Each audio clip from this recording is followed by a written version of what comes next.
В этом году у нас очень знаменательный выпуск. У нас выпускается 64 студента дневного обучения.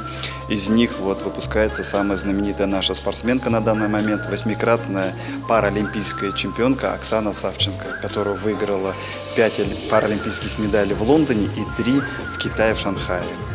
И вот сегодня у нас состоится первый экзамен, где мы будем смотреть, какого она уровня, как она знает, что мы дали ей, что вложили в нее.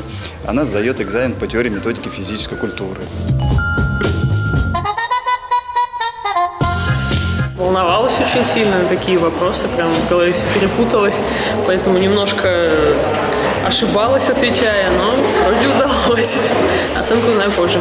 Когда я увидела свой билет, я поняла, что я все это знаю, я через все это прошла сама. И когда человек через все это проходит, ты можешь описать это в подробностях. Все описала, но, к сожалению, задали мне единственный вопрос, конечно, там по методики по круговым упражнениям, за которых немножко я сбилась с ритма.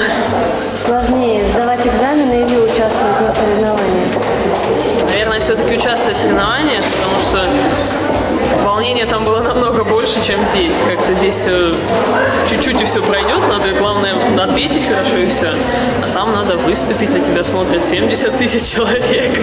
Поэтому как-то там поответственнее, мне кажется, старт получается.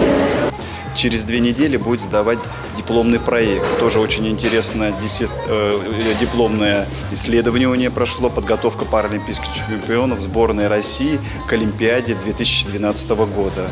За основу этой всей дипломной работы взялась наша сборная. Как мы готовились, какие у нас результаты, какие тесты мы проходили, что мы вообще делали, чтобы побеждать. Все секреты, конечно, не раскрывала. Училась она достаточно сложно, потому что вы сами прекрасно понимаете, что человек находится в сборной России, постоянно выезжает на чемпионаты мира, Европы, на Олимпиаду, поэтому на сборы какие-то. Но когда приезжает, она сразу бежит в наш родной университет, приходит ко мне, говорит, что к чему, подходит преподаватель, берет задания.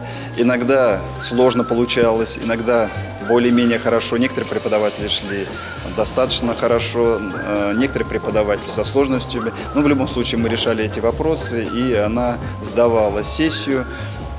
И в этом году мы ждем, что она получит дипломный проект и получит диплом о высшем образовании. Она учится у нас еще платно к тому же, потому что получает 2-е высшее образование.